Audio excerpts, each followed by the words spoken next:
Hey everyone, and welcome back to another thrilling episode of Ontario Cryptids. I hope you're ready because today we're diving into some jaw-dropping encounters that push that boundary of what you think we know about our world.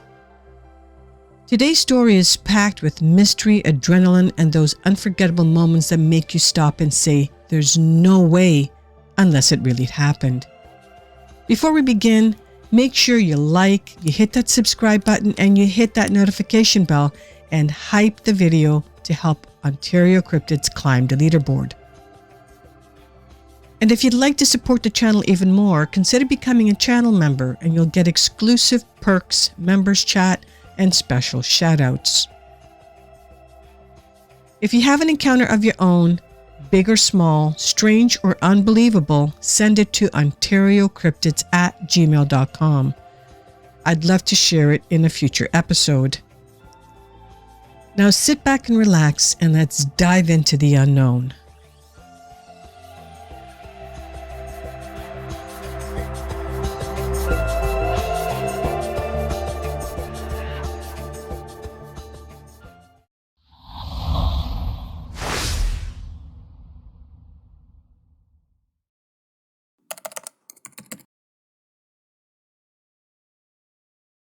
I had been bow hunting with my best friend for about 4 years.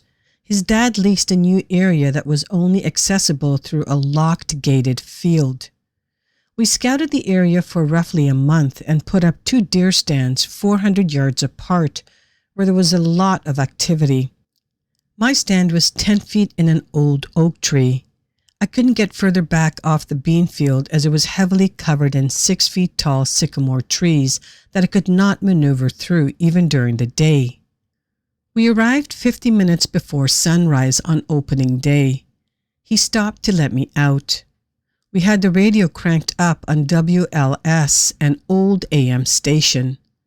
While I was stringing up my recurve bow and putting on my coveralls, we were laughing and cutting up who was going to get the bigger deer as usual. I finally climbed up in my stand and watched as he drove off. I decided to light up a cigarette and take in the beautiful morning scenery while listening to the McDowell elevator churning that morning. About 2 minutes later, I heard something walking parallel behind me from the south. I kept listening and thought that it was unusual since I couldn't walk through there, period, even during the daylight. It kept getting closer until I saw it 20 yards behind me. It was standing a good 2.5 feet above the sycamore saplings and was covered in hair. It looked like a damn big linebacker with shoulder pads with no neck. I said, "Who are you?" And it didn't answer. My friend and myself were the only ones who had a key to this big farm with a lot of timber. We stared at each other for about 4 minutes. I put my cigarette out and got to my knees because it could have easily snatched me out of the stand. I was looking for the branches to start climbing higher when it started to just walk off. As soon as the sun fully lit up the area, I couldn't hear him anymore. I ran to the other end of the field and just jumped into my buddy's vehicle and locked the doors. I've never been back after that. I told my friend what happened and he could tell by the looks that I was scared.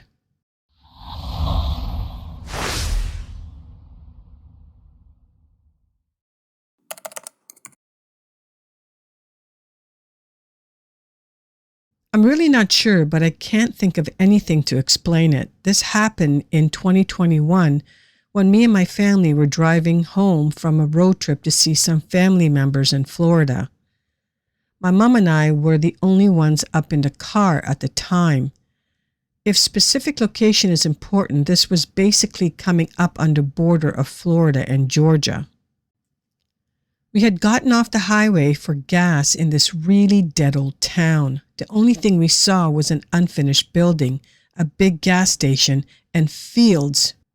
The gas station was the only thing lit up and we were the only car that we could see at all. It's also in the middle of the night if that's important. We were following the GPS and trying to get back onto the highway. It takes us down this road that eventually leads up to a forest clearing. There was no road at all, just grass, and looked like at most people could walk it even if it was technically big enough for a car. Anyways, my mom immediately stopped the car and me and her are talking about why the GPS took us this way when out of the corner of my eye I see something slowly crossing the clearing about 6 feet in front of the car's high beams, and we go dead silent. It was small and pale with slightly yellowing skin, and it was very wrinkly but distinctly humanoid with big eyes and very bony fingers. It kind of walks like how Grandma speed walks at a mall but in slow motion. I'm trying to remember if there was anything else, but it didn't acknowledge us at all. Just walked across the clearing, and the moment it was gone, we reversed and got the hell out of there. We turned the GPS off and back on, and it took us back onto the highway, so I don't know what that was all about. I'm a zoology major, and I just don't think it looked like an animal, but please correct me if I'm wrong. I don't know much about cryptids besides a few. It almost looked like the creature from the Harry Potter in stature and posture, but obviously different.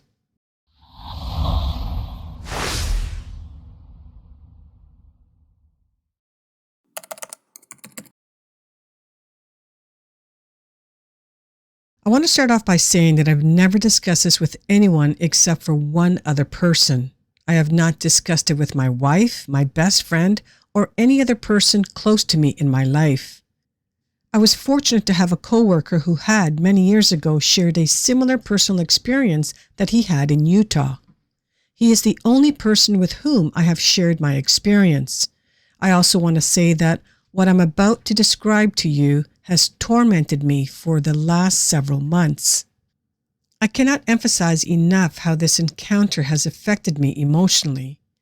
Thanks to the encouragement of a fantastic confidant, I am now coming forward to report this incident as a step towards putting this behind me and getting on with my life. I did not ask for this, and had this event been within my control, I would have absolutely chosen not to have the experience. My life was perfectly fine with my previous views of reality, as incomplete and skewed as it may have been. I grew up in a very rural setting and have always loved the outdoors and being in nature. I love to spend time in the beautiful wetlands and forests of Florida's vast uninhabited wilderness areas. Monday through Friday, I worked as an executive in a very large multinational corporation based in Orlando, Florida, and being shut up in an office building throughout the week makes me stir crazy. My life is a very high-stress environment with responsibilities that include a multi-million-dollar P&L and oversight of approximately 1,000 employees. My weekends are often spent decompressing in nature through hiking or canoeing, especially in the winter months when the temperature is more comfortable.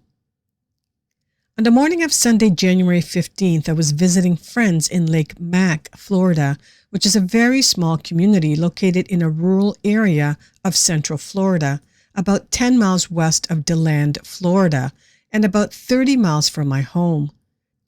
To get to this area, you have to go west on Highway 44 out of DeLand.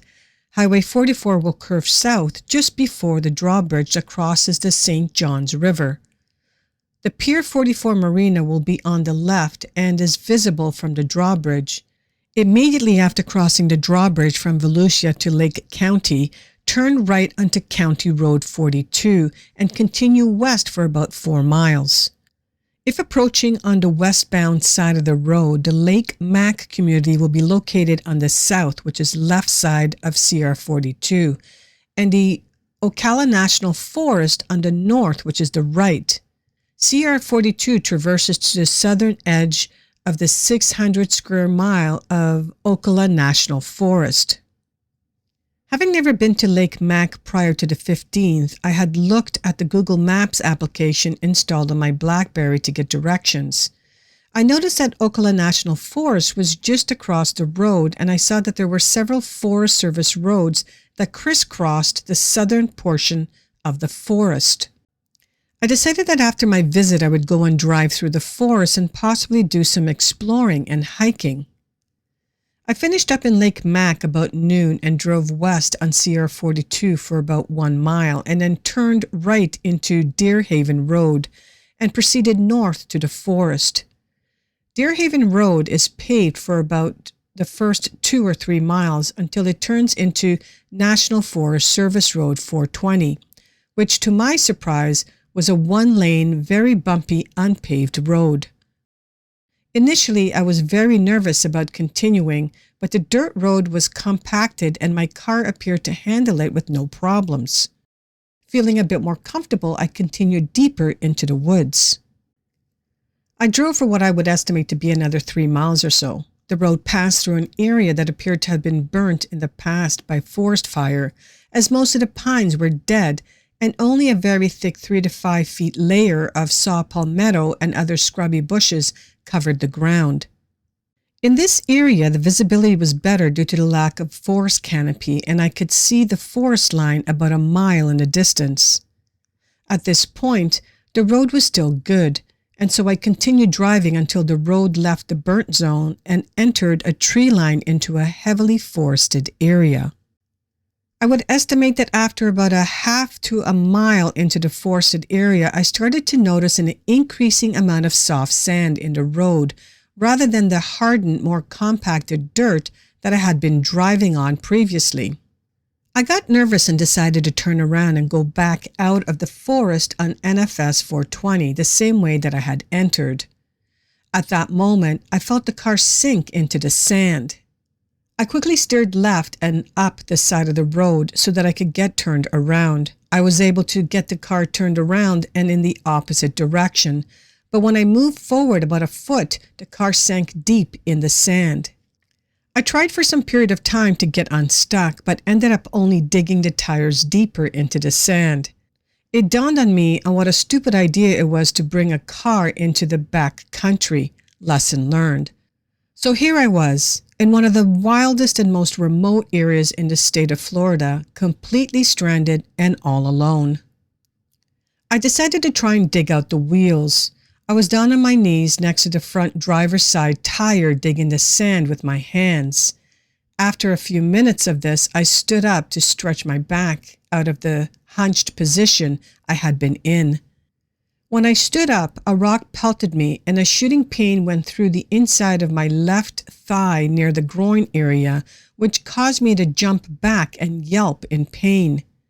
Because I was leaning forward against the fender of the car, the rock bounced off of my leg and onto the hood of the car, and then slid down the hood and into the sand, which, to my relief, told me that it was not a bullet or a snake bite.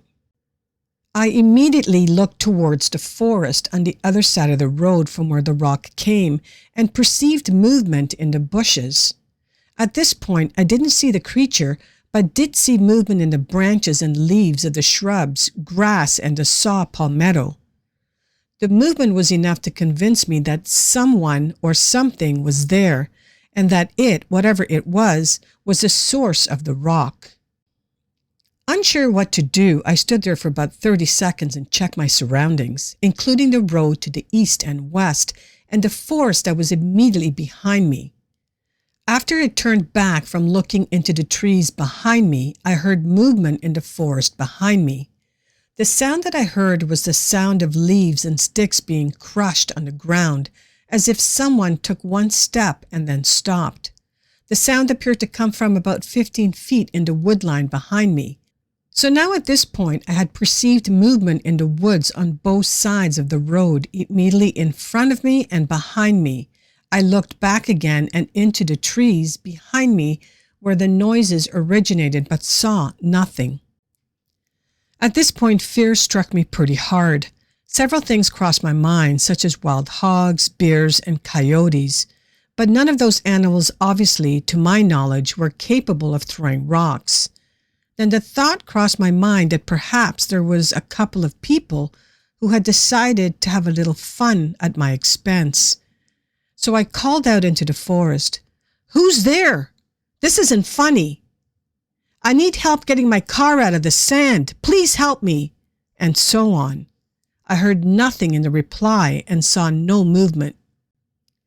With the fear mounting and my thoughts turning more towards protecting rather than getting my car unstuck, I remembered that I had a can of UDAP in my backpack in the trunk.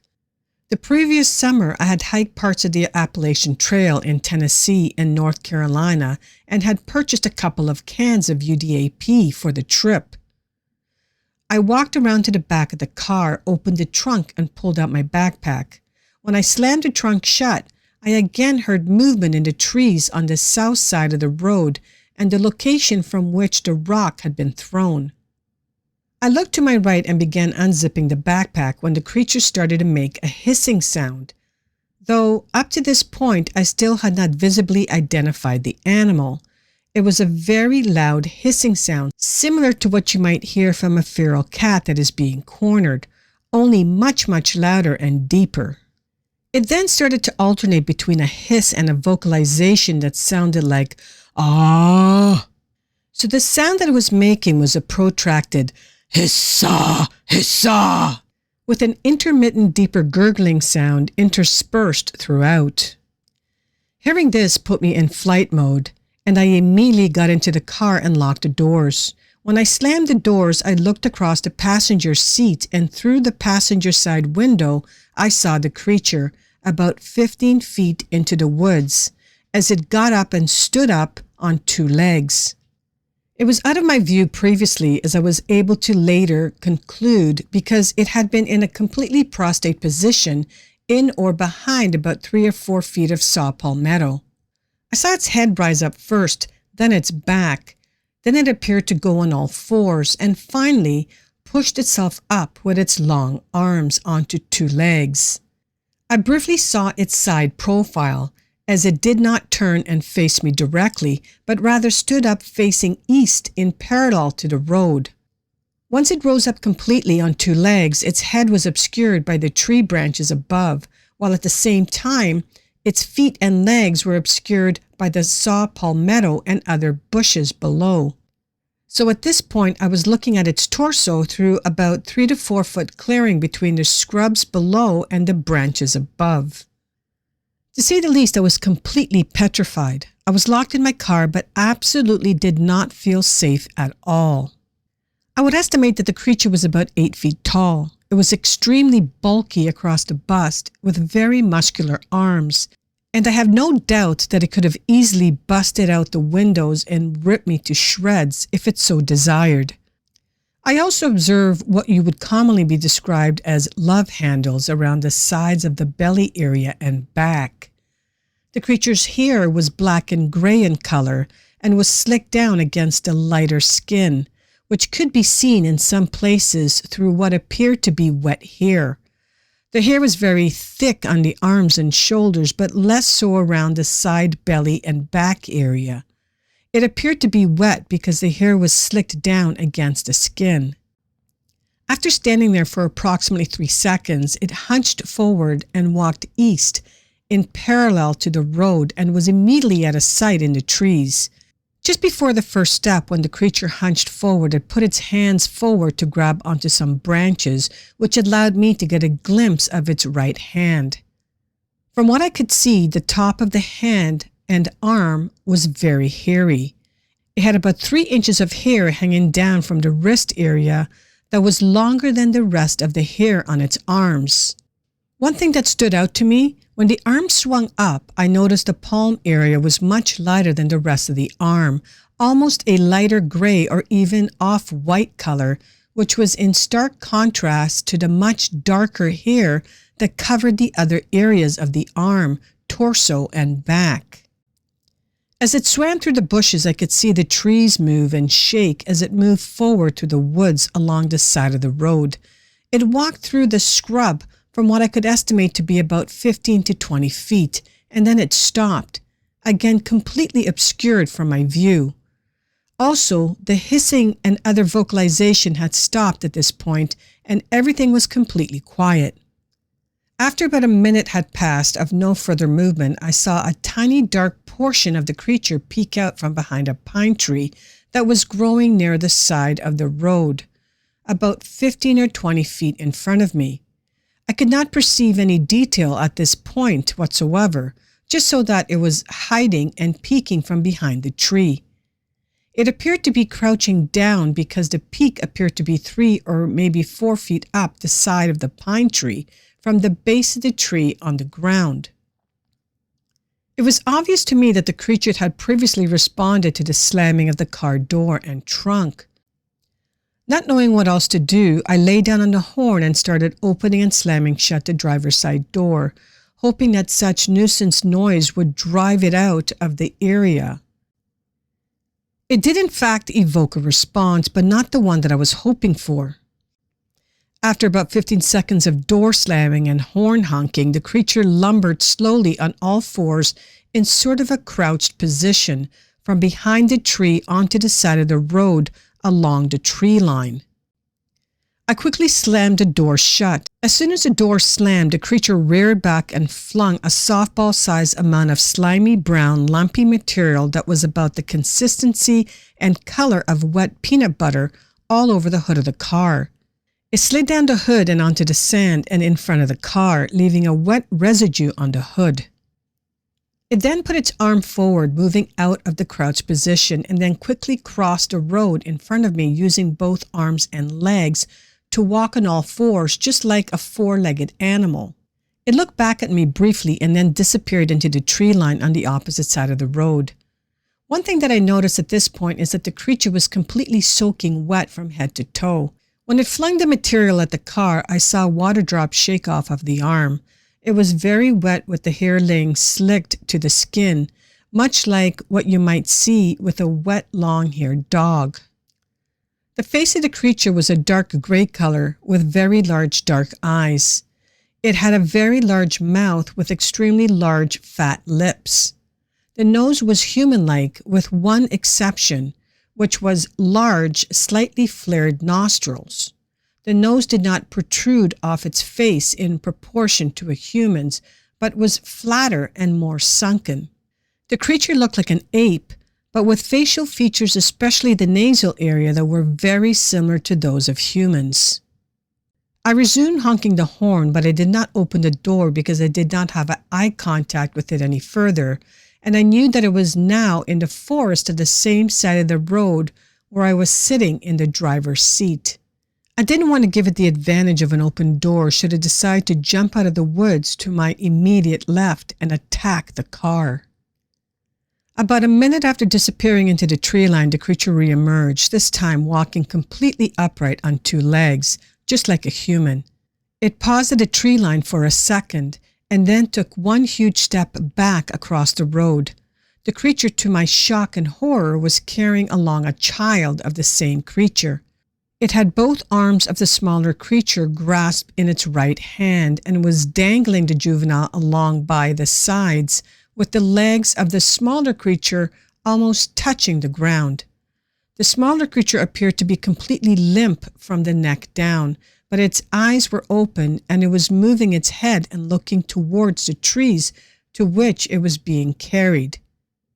After crossing the road, the creature paused at a tree line on the opposite side of the road, lifted the juvenile up onto its hip, and continued into the scrub. Just before disappearing, the smaller creature wrapped its leg around the back and stomach and clung to the creature's chest with its arms. Basically, it was carrying the smaller creature in the same way that a human would carry a child on its hip. It did not reemerge from that point forward, nor did I see any sign or hint of it again. I would estimate that the smaller creature was about 3 feet tall. It was also a different color than the adult, with the child being more of a light brown, with the possibility of some hints of red and blonde versus the black and gray color of the adult. One thing that stood out about the child is that it appeared to be very, very thin, almost to the point of it appearing emaciated. I could actually see the outline of the ribs through the skin and hair that covered it. I sat petrified in my car for about an hour until I looked up and saw 2 hunters driving jeeps down the road towards me. They were kind enough to pull my car out of the sand and quickly got me going on my way out of the forest. Once I got to Highway 44, I left the area at about 85 miles per hour and never looked back. I was in a state of complete shock over what I had experienced. Prior to this experience, I was not a Bigfoot believer. Oh gee, how wrong I was. Well, that's going to be a wrap for today. So thank you guys so much for sticking around with me until the very end. These encounters just keep on getting more and more amazing, and I hope you guys enjoyed every moment of today's episode. If you haven't already, don't forget to like, hit the subscribe button, and hit that notification bell. And hype the video. It's a huge help and completely free. Now, a huge thank you to all my channel members. Your support is truly appreciated. And if you're not a member yet, feel free to check out the perks and join us for exclusive chats and weekly members discussions. And remember, if you've experienced something strange or mysterious or completely unexplainable, send your stories to Ontariocryptids@gmail.com. Your experience might be featured in an upcoming episode. Have an amazing week ahead and stay curious and stay safe, and I'll see you next time for more mysterious tales on Ontario Cryptids.